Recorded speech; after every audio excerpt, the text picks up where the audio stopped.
स्वागत है। मैं हूं अमित सिंह। जैसे इंसानों की कुंडली के आधार पर उनके साथ होने वाली घटनाओं की भविष्यवाणी की जाती है, वैसे ही आज इंडिया न्यूज राज्यों और देश की कुंडली खुलवाकर आज ये जानने की कोशिश करेगा कि जून, जुलाई और आने वाले तमाम महीनों में महामारी आने वाली है क्या। इसे लेकर आज भविष्यवाणी होने वाली है। इसकी शुरुआत कहां से होगी? क्या फिर से केरल से कोरोना जैसा कोई दूसरा वायरस या महामारी पूरे हिंदुस्तान को अपनी जद मिलेगी, या इस बार पहला शिकार कोई और राज्य होगा? दो खास मेहमान मेरे साथ जुड़ रहे हैं अगले आधे घंटे लगातार। इस विषय पर हम चर्चा करेंगे। मेरे साथ पूजा भाटिया जी हैं, एस्ट्रोलॉजर हैं, ज्योतिषी हैं। पूजा जी, बहुत बहुत स्वागत है आपका कार्यक्रम में। इसके अलावा मेरे साथ राकेश चतुर्वेदी जी हैं, जाने माने ज्योतिषाचार्य हैं, एस्ट्रोलॉजर हैं। आप दोनों का बहुत बहुत स्वागत है कार्यक्रम में। सबसे पहले पूजा, मैं आपके पास आ रहा हूं। आपको याद होगा कि जब कोविड की शुरुआत हुई तो दक्षिण भारत में केरला और चेन्नई, ये जो इलाके थे दक्षिण भारत के, वहां से कोविड का विस्तार शुरू हुआ। इस वक्त नोरो वायरस पर चर्चा हो रही है, हंता वायरस पर चर्चा हो रही है। क्या आने वाला ये साल, मई, जून, जुलाई, अगस्त, सितंबर, क्या महामारी का साल लग रहा है? क्या कुछ ऐसा डर है भारत के लिए? देखिए, जैसे कि आपने अभी बोला कि केरला, वेस्ट बंगाल में अभी कुछ वायरसेस हमारे आए हैं, जिसमें से हमारे 150-200 केस आए हैं। ठीक है, हंता वायरस आया, निपा वायरस आया, तो बट ये अभी बहुत ज़्यादा लार्ज स्केल पे नहीं आए। कुछ 100-200 लोग ही इसमें संक्रमित हुए हैं। लेकिन जो अभी हमारा आगे आने वाले जो हमारे ग्रह नक्षत्र हैं, वो कुछ अलग ही अंदेशा दे रहे हैं। अब आप देखिए, अब ये जो हमारा महीना है, जून से जो मई से जो स्टार्ट हुआ है, 2 मई से, ये अधिक मास है। तो ज्येष्ठ मास में, अधिक मास में हमारे जो है ये इस बार ये 2 महीने का हमारा मास रहेगा, ज्येष्ठ मास। तो अब अधिक मास हमारा क्यों होता है? जब हमारे सौर वर्ष और चंद्र वर्ष में 11-11 दिन का गैप होता है, तो हर तीसरा साल हमारा एक अधिक मास आ जाता है। और अधिक मास के साथ आप देखिए, जिस तरह से शनि का गोचर जल तत्व राशि में, मीन राशि में है, साथ ही हमारे अगस्त और सितंबर में हमारे 2 मेजर ग्रहण, सूर्य ग्रहण और चंद्र ग्रहण फिर लगेंगे। तो आप देखिए कि 1966 में भी सेम प्लैनेटरी पोजीशन थी और महाभारत काल में भी यही सेम प्लैनेटरी पोजीशंस थी।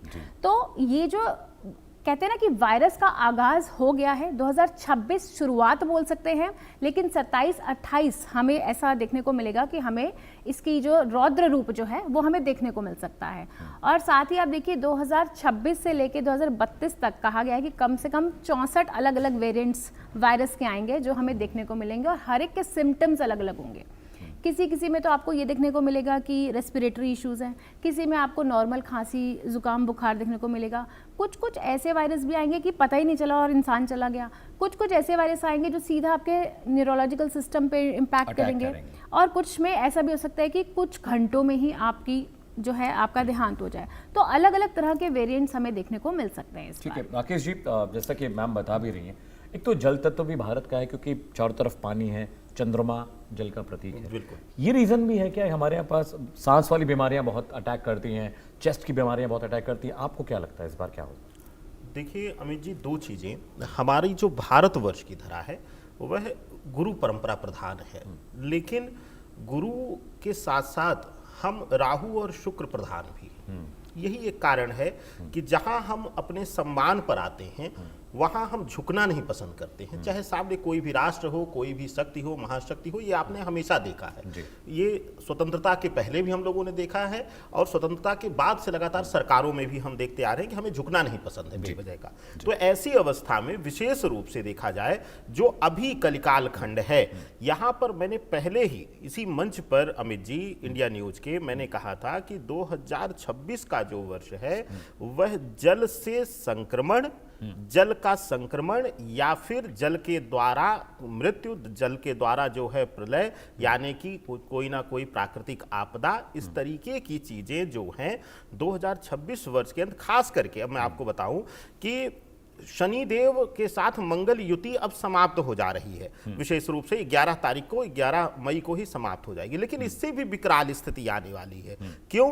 क्योंकि जून में जो है मंगल गोचर करके वृषभ राशि में चले जाएंगे, और वृषभ राशि हमारे देश के लिए भी बहुत प्रधान और मजबूत है और हमारे लिए भी बहुत वैल्यू रखती है। वृषभ राशि में जब पहुंचेंगे तो वहां पर शनि की तृतीय पाप दृष्टि पड़ेगी, जिसको हम आम बोलचाल भाषा में तिरछी दृष्टि कहते हैं। कहते हैं कि इस दृष्टि से देवता भी बचने का प्रयास करते हैं। तो जब मंगल पर वहां पर वृषभ राशि पर दृष्टि आएगी तो विशेष रूप से, क्योंकि जल तत्व की राशि में शनि बैठा हुआ है, विष योग का निर्माण कर रहा है, तो ऐसी अवस्था में जो है जल के द्वारा संक्रमण, जल के द्वारा बीमारी या फिर जल प्रलय, प्राकृतिक आपदा या जल की कमी के कारण भी जो है यहां पर समस्या आ सकती है। दूसरी चीजें जो हैं, शनि की दृष्टि जब मंगल पर पड़ रही है, इसके बाद जो है यहां भी एक चीज और देखने को मिलेगी। मैं आपको बताऊं कि राज्यों की कुंडली और भारतवर्ष की कुंडली हम यहां पे खंगाल रहे हैं। मेदिनी ज्योतिष से अगर देखा जाए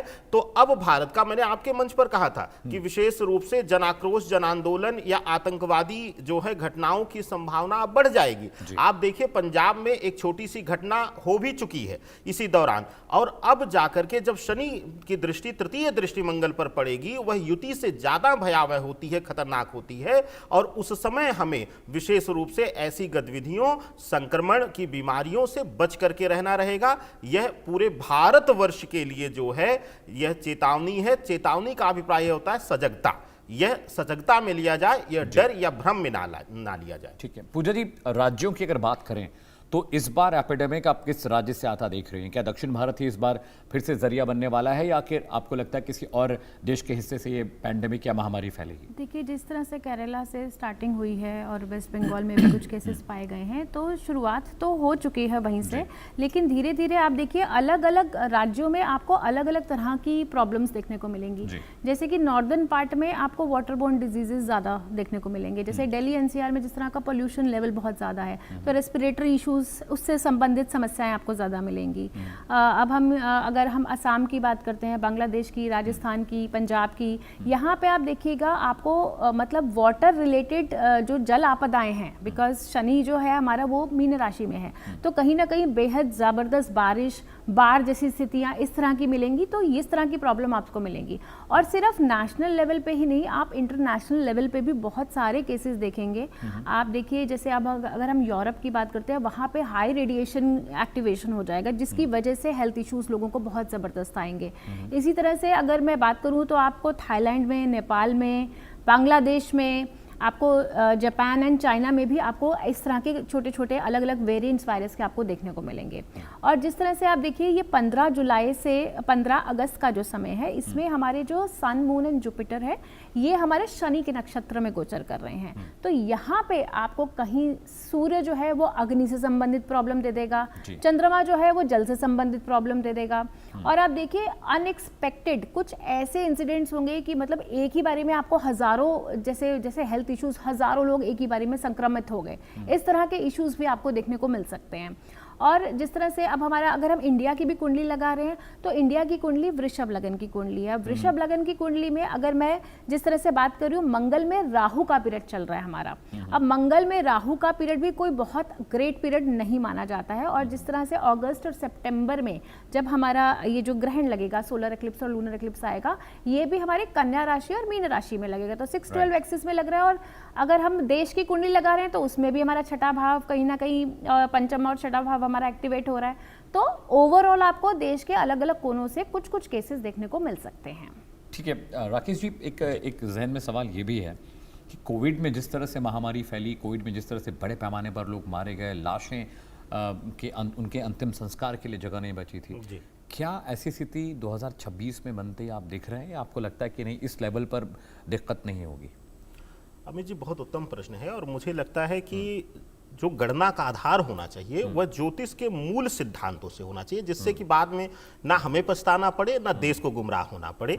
ऐसी अवस्था में अगर गणना किया जाए तो मुझे इस 2026 में जो है, आने वाले समय में जो है, कोरोना जैसी एक भयंकर महामारी जो है, जो अब तक मुझे लगता है कि इतिहास के जो है, हम लोग बचपन जब बीता था तो हमें याद है कि हैजा बहुत ज्यादा फैला था, हैजा और कॉलरा बहुत ज्यादा फैला था। उस समय एक भय का जो है वातावरण हो गया था। मुझे याद है कि गांव छोड़ करके लोग भाग रहे थे, खेतों में हम लोग कुछ दिन, मैं खुद बिताया हूँ, खाट और तंबू लगा करके। तो ऐसी अवस्था में अब मुझे 2026 में इस तरीके की, अमित जी, कोई स्थिति बनती हुई नहीं दिखाई दे रही है। सच्चाई यही है ग्रहों की अनुसार जो है। हाँ, लेकिन एक चीज बताऊंगा आपको, जब आप ये चीजें चर्चा कर रहे थे कि ज्योतिष फलित जो है वह स्थितियों परिस्थितियों के अधीनस्थ आकर के ऊर्जा अध्ययन है जो है। तो ऐसी अवस्था में जो मुझे गणना मिल रही है, मैंने पहले भी आपको कहा, दो जो समय है वो बहुत सटीकता से मैं स्पष्ट रूप से इस मंच पर रखना चाहता हूं अमित जी। पहला जो है विशेष रूप से 23 जून से लेकर के 2 अगस्त तक का समय, ये बहुत जो है भयंकर रहेगा, इसमें बहुत संभल करके रहना रहेगा। अब संभल करके रहने का मतलब है सतर्क होकर के रहना पड़ेगा। क्यों रहना पड़ेगा वो भी बताऊंगा। दूसरी तिथि जो है वह 12 अक्टूबर से लेकर के 5 दिसंबर तक, यह जो समय काल है, ये 2 कालखंड जो हैं, यह स्थिति जो है वह बहुत ज्यादा संभल कर रहने की जरूरत है। उसका कारण है कि इस समय आपको बर्ताव किन किन चीजों का करना है। बर्ताव करना है आपको सी फूड खाने से, क्योंकि समुद्र या जल में मिलने वाली चीजों को जो हम खाते हैं उससे संबंधित उनमें फैले हुए संक्रमण के माध्यम से कोई संक्रमण बीमारी हमें हो सकती है या फैल सकती है। दूसरा जो विशेष रूप से पशु पक्षियों में जो है, या वह फल या खाने वाले फूड जो है जो पूर्णतया जो है 90% जो है वाटर पर डिपेंडेंसी है, जो है वह सकारात्मक जो शाकाहारी फूड भी हैं, जो कुछ बहुत सारी चीजें ऐसी हैं जो जल तत्व में ही पूर्ण रूप से होती हैं, उनमें जो है कुछ संक्रमण या जल से द्वारा संक्रमण आकर के जो है सी फूड इत्यादि के माध्यम से कोई बड़ा जो है बीमारी आ सकती है। तो जो राज्य जो है वह समुद्र के किनारे सी फूड पर ज्यादा डिपेंडेंसी है, या जो देश ज्यादा सी फूड पर डिपेंडेंसी रखते हैं, वहां ऐसी स्थिति ज्यादा फैल सकती है। डर वहां ज्यादा है कंपेयर टू जो विशेष रूप से शुद्ध जो है शाकाहार को अपना रहे हैं या जो है शुद्धता के साथ भोजन को ले रहे हैं। वेजिटेरियंस के लिए थोड़ा मामला ठीक रहेगा, उसके लिए राहत रहेगा। यहां पर वेजिटेरियन भी मैंने अमित जी कहा है कि वह लोग जो पूर्णतया कुछ फूड ऐसे हैं जो जल पर 90% जो है आधारित है, उनमें भी संभावना बढ़ जाएगी। लेकिन जो मूल प्रश्न आपका है कि कोरोना जैसी या उससे भयावह स्थिति 2026 में कहीं दूर तक मुझे दिखाई नहीं दे रही है। यह प्रामाणिकता के साथ अच्छी बात है कम से कम कि ये साल उतना दुखद नहीं रहेगा। पूजा जी, हंता वायरस, नोरो वायरस को लेकर लगातार चर्चा हो रही है और इसे भी लेकर अब एक पैंडेमिक का खतरा, डर लोगों को दिखाई दे रहा है। अब इस वायरस के बारे में सितारे क्या कहते हैं, कुंडली क्या कह रही है भारत की? देखिए, भारत की कुंडली जैसे कि मैंने आपको बताया कि वृषभ लगन की कुंडली है, और हंता वायरस और निपा वायरस जिस तरह से आए हैं, आप देखिएगा छोटे मोटे वायरस आएंगे। 2026 आगाज हो सकता है नए तरह के वायरस का, लेकिन कोई बहुत मेजर प्रॉब्लम अभी इमीडिएटली नहीं दिख रही है। 2027, 28, 29 इसमें हमें ज़्यादा ऐसे डिजीजेज या फिर पेंडेमिक लाइक सिचुएशंस देखने को मिलेंगी। अभी आप देखिए, ये जो हमारा जो विक्रम संवत 2083 है, ये हमारा रौद्र संवत है। अब आप रौद्र संवत की बात करें तो रौद्र नाम से ही आपको देखने को समझ में आएगा कि यहाँ पे आपको दुर्घटनाएं, ठीक है, विमान दुर्घटनाएं, अग्निकांड, कहीं ना कहीं आपको वॉर लाइक सिचुएशंस तो देखिए हमारी हर जगह चल ही रही हैं, पेंडेमिक सिचुएशन, टेररिस्ट एक्टिविटीज़, तो ये चीज़ें कहीं ना कहीं एक्टिवेट होगी और ये नेक्स्ट अप्रैल तक हमारा रौद्र संवत चलने वाला है, अप्रैल तक। तो इस तरीके से हमें देखने को मिलेगा। और जिस अलग अलग वेरिएंट्स आपको अभी आपको 1-2 नाम मिले हैं, फिर आपको 2 नाम और मिलेंगे, तो अलग अलग वेरिएंट्स आपको देखने को यहाँ पे मिल सकते हैं। और जिस तरह से हमारा गुरु का भी राशि परिवर्तन है, गुरु अतिचारी हैं हमारे, तो अभी ये हमारे कर्क राशि में जून में ट्रांजिट करेंगे, फिर उसके बाद अक्टूबर में ये हमारा सिंह राशि में चले जाएंगे। तो जब जब गुरु का भी ट्रांजिट चेंज होगा, तब भी आप देखिएगा कि मेजर आपको कुछ ना कुछ नई नई चीज़ें सुनने को मिलेंगी। कुछ छोटी मोटी चीज़ आई, फिर चली गई, 100-200 लोग संक्रमित हुए, फिर ठीक हो गया, वो चीज़ नॉर्मल हो गई। लेकिन पॉइंट ये है कि कुछ ऐसी बीमारियाँ होंगी, क्योंकि देखिए आर्टिफिशियल इंटेलिजेंस का ज़माना है, तो आप कई चीज़ें इसके भी समझ के परे आपको देखने को मिलेगी। जैसे बहुत अच्छी दवाइयाँ, जैसे कैंसर वैंसर की दवाइयों का तो आपको इलाज मिल जाएगा, लेकिन ये जो नए नए तरह के वेरिएंट्स आएंगे उसमें आपको चैलेंजेस देखने को मिलेंगे यहाँ पे। राकेश जी, जैसा कि आप भी बता रहे हैं और पूजा जी भी बता रही हैं, प्रिकॉशंस की बात बहुत ज़रूरी है, क्योंकि देखिए दिल्ली एनसीआर का मौसम कह लीजिए, ज़्यादातर जो छोटे टियर 2 टियर 3 सिटीज़ भी, वहाँ पे दिक्कतें बहुत हैं, पोल्यूशन बहुत है, बारिश में स्किन डिजीज़, दमा, अस्थमा, पेट की दिक्कतें बहुत आजकल लोगों को रहती हैं, आइस की इश्यूज बहुत रहते हैं लोगों को। तो प्रिकॉशंस क्या ले दर्शक हमारा कि वो इस तरह की महामारी और पेंडेमिक से बच के रहें? देखिए अमित जी, जो मेडिकल ज्योतिष का जो मैं शोध कर रहा हूँ, उस पे जो मैंने पाया है, जो सबसे ज़्यादा समस्याएं जो हैं वह गुरु राहु, और वो भी मुख्य रूप से 3 मूल घरों में जो है, तीसरे घर में जो है, छठे घर में और 8वें घर में, इनमें अगर गुरु राहु और विशेष रूप से बुध राहु, बुध केतु, शनि राहु, चंद्रमा केतु, यह ग्रह जो है युति बना रहे हैं या दृष्टिगत संबंध में हैं, तो ऐसे लोगों को जो है समस्याएं जल्दी होती हैं, खास करके नसों से संबंधित, जोड़ों से संबंधित, उदर से संबंधित, पेट से, उदर से विशेष रूप से नाभि अंग से नीचे के अंगों से संबंधित समस्याएं जो है, इस विशेष रूप से कैंसर इत्यादि या कोई बहुत भयानक बीमारी, यह सब होती हैं। तो ऐसी अवस्था में सबसे पहले, क्योंकि मैंने अभी आपको कहा कि हम गुरु राहु प्रधान देश में हैं, गुरु प्रधान देश हमारा मूल रूप से है, राहु शक्तियों के आधारित है। तो ऐसी अवस्था में अगर देखा जाए तो सबसे बड़ा जो जरूरी कदम होता है वह गुरु राहु की युति में या गुरु राहु के प्रभाव में हम ओवर फूडी नेचर हो जाते हैं। आपने कई लोगों को देखा होगा, वह ओवर फूडी नेचर हो जाते हैं, उनको पता होता है, नियंत्रित नहीं कर पाते और उसकी वजह से उन्हें भुगतान करना होता है। सबसे पहला जो बर्ताव है वह सतर्कता है। सतर्कता में क्या है? हद से ज्यादा भोजन लेना। हमारे शास्त्रों में कहा गया है इसीलिए कि विशेष रूप से जब तक सूर्य की स्थिति हो, धरा पर सूर्य की किरणें पड़ रही हों, उसी दौरान हमें भोजन लेना चाहिए। ये मेडिकली भी अब प्रमाणित हो चुका है, डॉक्टर्स भी अब एडवाइजेबल करते हैं कि आप जो है दिन डूबने के बाद जो है लेट नाइट भोजन ना करें, हल्का स्नैक्स लें या फ्रूट्स लें, इस तरीके को भी, फ्रूट्स में भी हल्का जो इजी डाइजेस्ट हो जाए। तो ऐसी अवस्था में हमारा भी शास्त्र कहता है गुरु राहु प्रधानता में कि कम से कम भोजन कम से कम लें, जो जरूरी हो, जितनी ऊर्जा की उतना ही भोजन संचित करें। अगर आप भोजन पर नियंत्रण कर लेते हैं तो आपके लिए अच्छा है।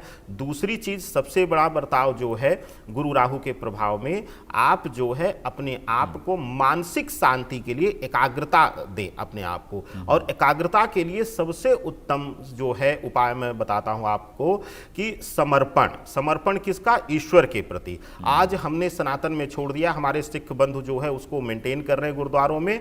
वहां आप जाइए, कोई वीवीआईपी व्यवस्था नहीं, करोड़पति से करोड़पति जूते उठा रहा होगा, थाली साफ कर रहा होगा। तो हम भी जिस दिन राहु का जो है अहंकार छोड़ करके मंदिर में साफ सफाई, गुरुजनों की सेवा, बंधुजनों की सेवा करना शुरू कर देंगे, उस दिन हमारा आधी जो है समस्या शांत हो जाएगी। और जब सेवा और समर्पण रहेगा तो हम लोगों की मदद के लिए भी आएंगे, जो बार बार हम लोग निवेदन भी करते हैं। और कोरोना जैसी स्थितियों में आपने देखा कि समर्पण की ही कमी दिखी। ऐसे परिवारों में मृत्यु हुई जिनका सुन करके बुखार आ गया तो उनके ही बेटे जो है उनको स्पर्श करने नहीं गए, उनको कोरोना ना होते हुए भी वो मर गए। तो ऐसी अवस्था में समर्पण अगर आपके अंदर जागृत हो गया, राहु का बल शांत हो गई, गुरु की भावना जागृत हो गई, तो आधी समस्या, आधी बीमारियों से तो आप स्वतः लड़ लेंगे। आत्मबल, आत्मशक्ति सबसे बड़ी ताकत होती है। देखिए राकेश जी, ज्योतिष चिकित्सा के विषय पर चर्चा कर रहे हैं, लेकिन पूजा मैम एक गंभीर मसला ये भी है, क्या ये नोरो और हंता वायरस आगे चल के हिंदुस्तान को परेशान करने वाले हैं? क्योंकि दुनिया भर में हंता वायरस के बहुत सारे केसेस मिले हैं और वहाँ पर स्प्रेड भी हो रहा है, कुछ लोगों की मौत भी हो गई है। 2 भारतीय भी हैं उस क्रूज शिप पर जहाँ पर हंता वायरस का इन्फेक्शन मिला है। तो क्या भारत को क्या सतर्क रहने की जरूरत है? क्या हंता, नोरो, इस तरह के वायरस क्या हमें परेशान करेंगे, या लगता है ये बाहरी मामला है, बाहर ही रहेगा? नहीं, बिल्कुल ऐसा नहीं है। भारत को बिल्कुल सतर्क रहने की ज़रूरत है। इन वायरसेस को देखिए हम बिल्कुल भी कैजुअली नहीं ले सकते हैं। हमें अपना सेफ्टी, कहते हैं ना, prevention is better than cure. तो हमें अपनी सेफ्टी, अपनी प्रिवेंशन करके रखनी है। देखिए, जिस तरह से राकेश जी ने भी बोला है कि हमें अपने खान पान पर विशेष ध्यान रखना है। सबसे पहले तो देखिए, मैं तो सबको ये सजेस्ट करूँगी कि अल्कलाइन वाटर स्टार्ट कीजिए। जैसे हमने कोरोना वायरस के टाइम पे तुलसी और सारे खड़े मसाले उबाल के हमने पानी पीना शुरू किया था, इसी तरीके से आप अल्कलाइन वाटर भी बना सकते हैं। उससे भी आपका अंदर का डाइजेस्टिव सिस्टम, गट सारा क्लीन रहता है और आपके लिए बहुत बढ़िया रहेगा। साथ ही योग अभ्यास ये बहुत ज़रूरी है। अनुलोम विलोम कीजिए, आप अलग अलग तरह के योग आसन कीजिए। अपना जो लाइफस्टाइल है इसको आपको मेंटेन करने की ज़रूरत है। और अगर आपको कहीं से भी ज़रा सी भी अगर सर्दी, खांसी, ज़ुकाम अगर होता है, आपको इन्फेक्शन फील होता है, और एक तो अब इन्फेक्शन का नया फॉर्म है कि आपको गैस्ट्रिक इश्यूज़ भी हो सकते हैं। तो इस तरह की प्रॉब्लम अगर आपको लगती है तो तुरंत आप डॉक्टर को दिखाइए, इसको हल्के में ना लें, क्योंकि ये कहीं ना कहीं वायरस की शुरुआत हो सकती है। हम इस चीज़ को हल्के में ले रहे हैं कि सर्दी, खांसी, ज़ुकाम ही है, लेकिन धीरे धीरे वो क्या रूप ले आपको खुद नहीं पता है। तो आपकी सेफ्टी, आपकी सिक्योरिटी आप ही के हाथ में है। और ये मत समझिए कि कोरोना वायरस अगर चाइना से स्टार्ट हुआ था तो इंडिया में नहीं आया। तो इंडिया को भी बहुत ज़्यादा सतर्क रहने की यहाँ पे ज़रूरत है। राकेश जी, जो एयरबॉर्न डिजीज़ हैं उनके बारे में बहुत चर्चा होती है, पूजा मैम भी इस बारे में बता रही हैं। ज़्यादातर मेडिकल रिसर्च अभी कुछ डिटेल्स और कुछ लिटरेचर मैंने पढ़ा है इंडिया में सबसे ज़्यादा जो बीमारी इस वक्त स्प्रेड हो रही है वो वात, पित्त और कफ की है।